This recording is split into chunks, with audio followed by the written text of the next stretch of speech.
Okay, welcome to the sixth lecture of the semester, where we're going to be talking about program and policy implementation and monitoring. So the entire purpose overall of this lecture is going to be us developing a strategy to observe the program or policy that we've already put into action. So again, at this point, the policy, the program, the initiative, whatever it is already in action, and we're wanting to observe it to make sure it is working really kind of in the way that it's supposed to, the way that it was designed to. So planning, or what we have really focused up on until this point of the semester, and implementation are two different things. What you plan to do versus what actually happened are two separate things, right? For example, this morning I planned on getting up at 6 a.m. to start working, and the actual implementation of that was I got up about 7:30 because I reset my alarm, right?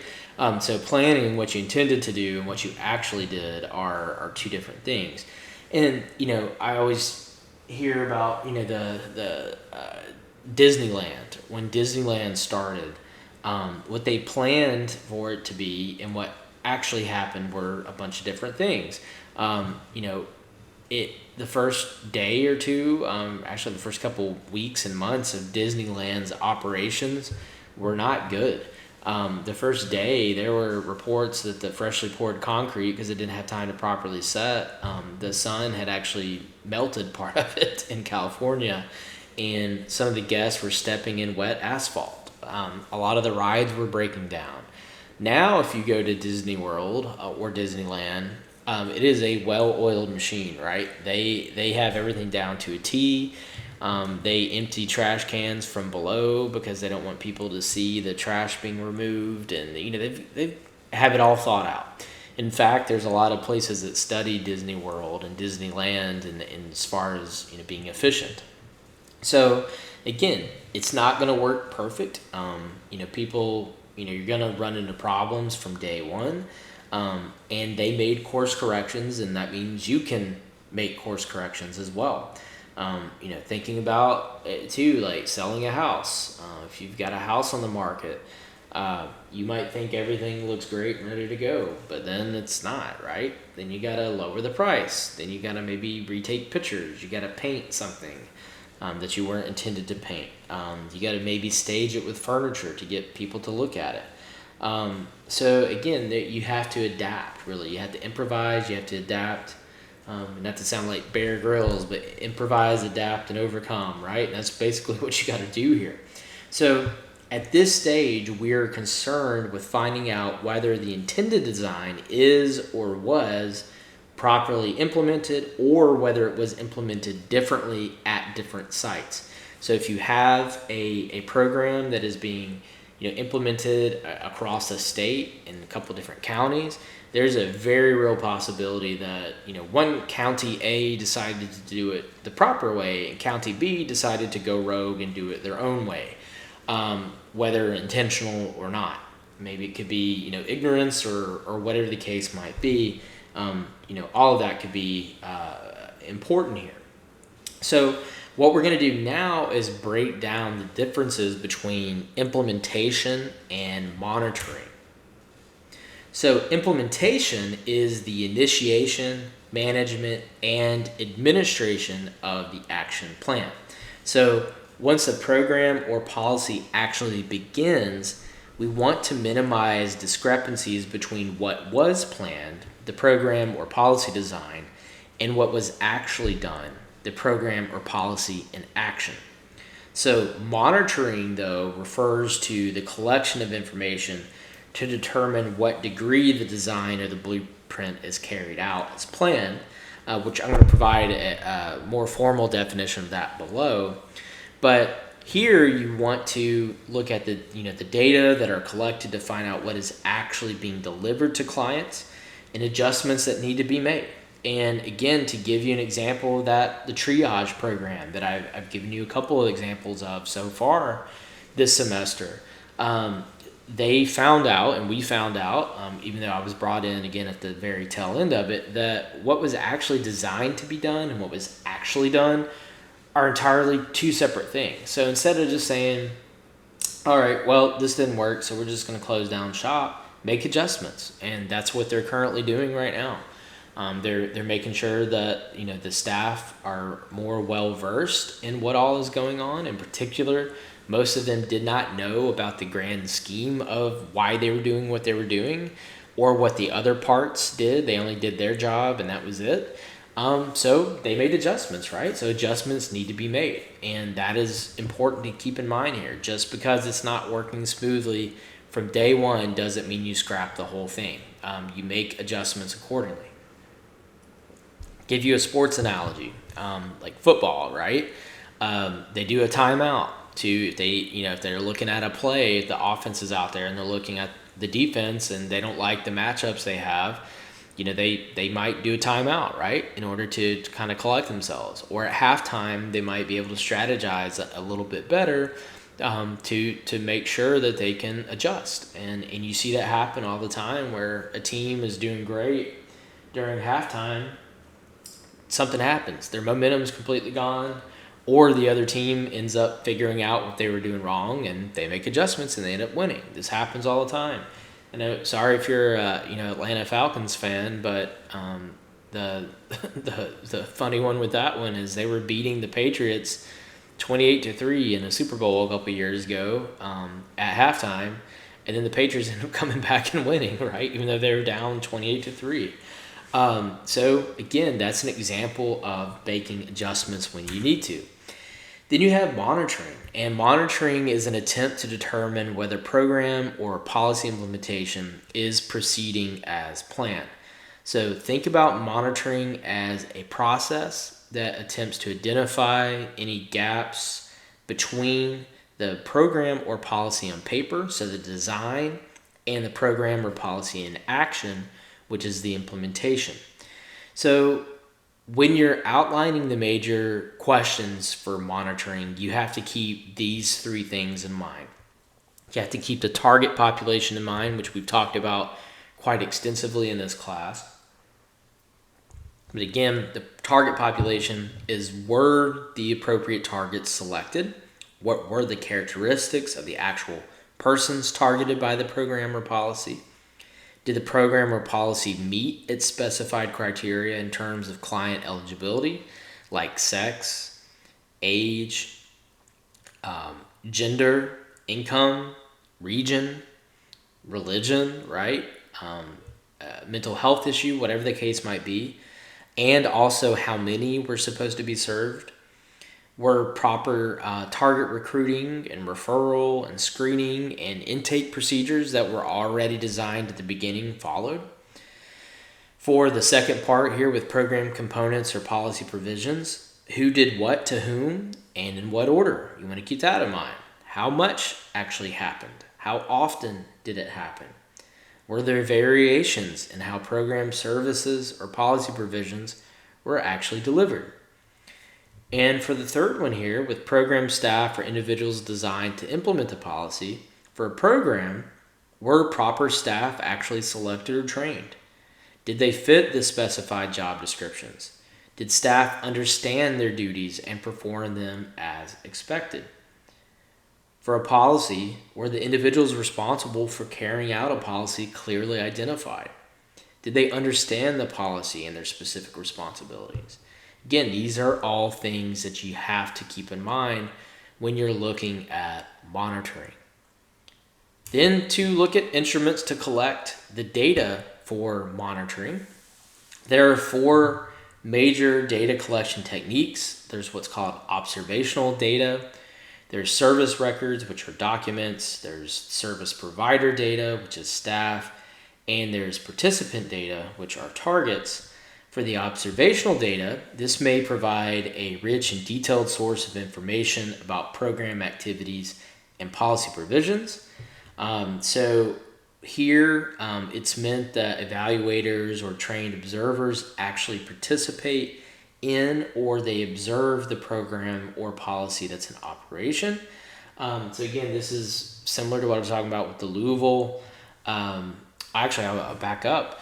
The same guy that is doing the Louisville implementation I was talking about earlier, the mental health triage program, he also did a detailed analysis of the Viper unit at Louisville, which, if you don't know what the Viper unit is, you might have heard of it in the news. It is actually the unit that was involved in the killing of Breonna Taylor, which, of course, the Viper unit was shut down after that.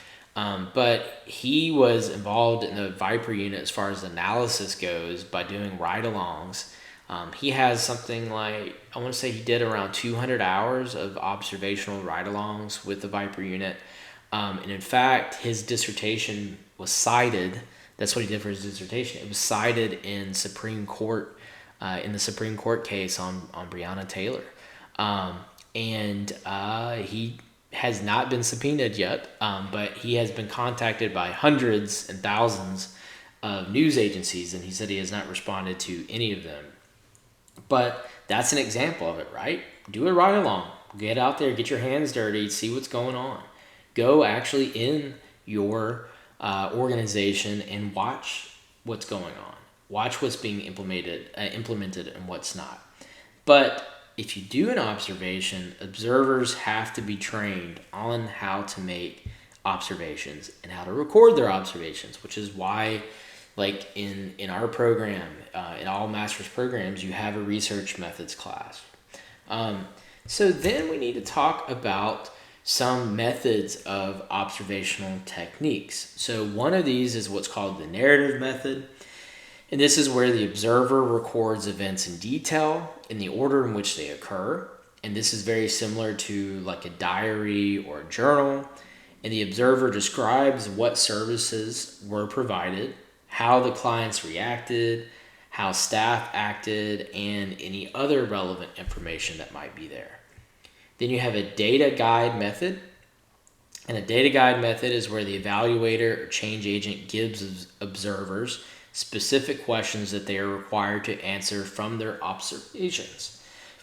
So again, the evaluator or change agent gives observers specific questions that they are required to answer from their observations. Then you have what's called the structured rating scheme. And this is the most really kind of constrained of all these rating systems, but this is where you have a predetermined scale or some type of checklist to help guide you. And again, this is constrictive because it's not allowing for incorporating other things into it, because you do already have that narrow focus set up from the very beginning. But at the same time, it can, if you already know what you're looking for, it can make things a lot faster, a lot more efficient. So when you look at service record data, this refers to written, typed, or computerized records that are kept by a staff. So most programs that exist, they're already going to require a staff to collect information as part of their jobs. But this is really where you're making sure that the information they are collecting is the right information for data. So it's you're making sure that the data that they have is providing, the clear kind of, or at least the clearest and most comprehensive picture of how the program or policy is being implemented. Give you an example of that. Last year, I was brought in on another consulting project with another friend of mine who was looking at a reentry program in a rural jail in the state of Tennessee. I'm actually, after I record this lecture, that's actually the manuscript that I'm working on.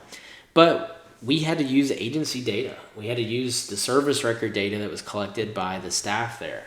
If I was in charge of data collection, would I have designed it in a different way? Yes. But did we have to work off of what we were given? Yes, right? So is it the best? Usually, no. Can there be errors in it? Yes. But it is usually the cheapest, as you see here, because it's got some advantages. It's usually inexpensive because it's already being done. And since it's already been done, it's easily obtainable. Usually it's an Excel file. That's what happened with us. They gave us one Excel file. And then we had to do some cleaning within the Excel file. That took quite a bit of time. But again, it's cheap. It's an Excel file. They attach it to an email and they hit send, and we had it. We didn't have to go there. We didn't have to travel there. We didn't have to spend all these hours there. So again, it's important to keep in mind here that it's not always the most detailed, and it might not be the most consistent, but it's cheap. It's easy to obtain. So keep that in mind here. There are also 3 guidelines for using service data to keep in mind here. One is that it is better to gather a few data items or a few items of data consistently and reliably rather than it is to gather a lot of data poorly. So again, be good at what you're good at and don't focus on getting everything. So that's the main thing to keep in mind there is, again, focus on consistency, focus on reliability. Don't focus on just getting every little bit of information that you can hopefully try to obtain, because then you're going to lose focus of what it is that you're really trying to do here. The second thing is when your recording form should be structured as checklist wherever possible to simplify the usage from the program side. So again, this is where all your hard work at the beginning will pay off in the long run. Because if you have a structured form of what it is that you want, think about like when you go to the doctor's office and they give you a form and they have all the checklist on there. That then is taken from whoever the office assistant is and they input it into the computer and it's done, right? They got all the information, it's consistent, it's reliable, it's already prepackaged. Think about having something like that here because it's going to save you a lot of the headache in the long run. Is it necessarily going to give you all that information that like a detailed interview would give you? No, but is it going to give you your basics? Yes, especially if you do it right. The third is that service records should be checked immediately after completion for consistency and for accuracy. So these checks should be conducted on a regular basis, and then corrective feedback should be given to staff as needed. So again, this is another example of fixing your problems before they grow into much larger problems that, in fact, oftentimes become pretty unwieldy.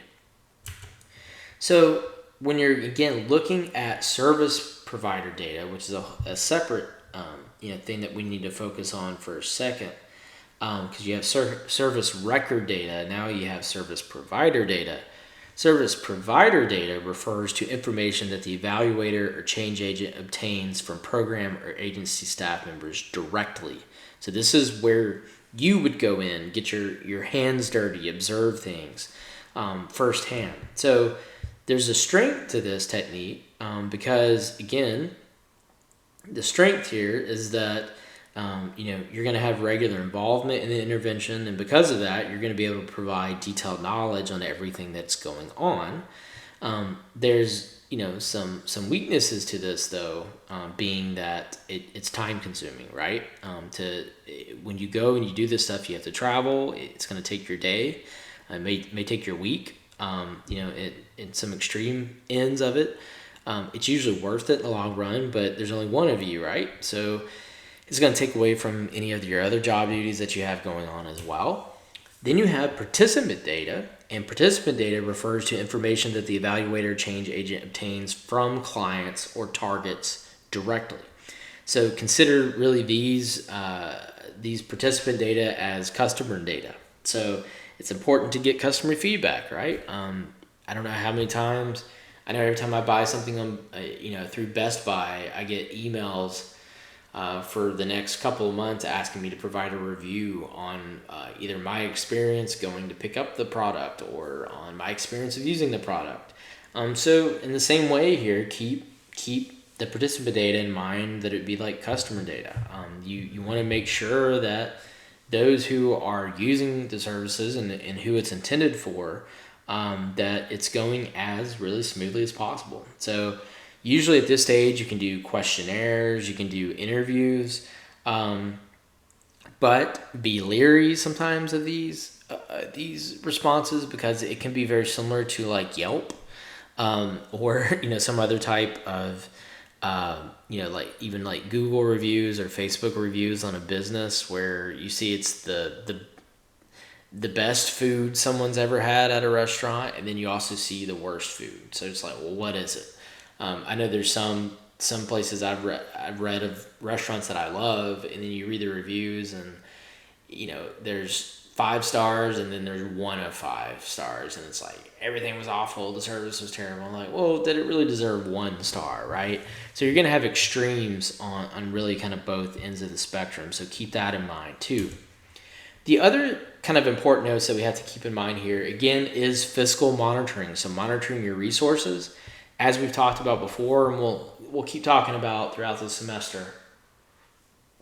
But if you accept funds, you have to provide reports that are usually, again, quarterly or annually. So be sure that you do have a firm financial plan in place. As we've talked about, usually bringing on an accounting office, or using your pre-existing HR or accounting office, or sometimes some of these state agencies will have an entire grants office. Use them, right? Use those resources, because it's best to do this up front to avoid audits, or if there is an audit, because sometimes audits are just part of life. You're gonna have all your ducks in a row, right? All your bases covered, and you definitely don't want to break any laws, right? Because if you break laws, you're gonna go to jail, and you're at the worst end, and also lose your job too, and you don't want that to happen either. But as we've talked about, though, make adjustments. You might have to make adjustments. You might have to try to increase funding to cover your costs. You have to redefine, target selection or eligibility criteria.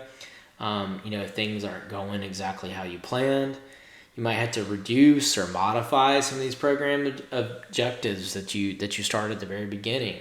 You might quickly realize that you kind of bit off more than you can chew, so you might want to trim some of those back. That is very fine to do that, and very realistic to do that. Don't really see it as failure, but see it as something that you're going to put on the back burner until you get more money. Or in some more drastic situations, you might have to modify your program design. That is, again, something that is completely within the realm of possibility. You would want to try to avoid that if you have to, especially if it's drastic. But if you need to save your intervention from failing, or your policy or whatever it is that might be from failing, do it, right? It's gonna be worth it in the long run. Again, keep that in mind. Don't be afraid of change, but make sure that change is calculated. So that is the end of this lecture. So as always, if you have any questions, let me know. If not, I will see you next time.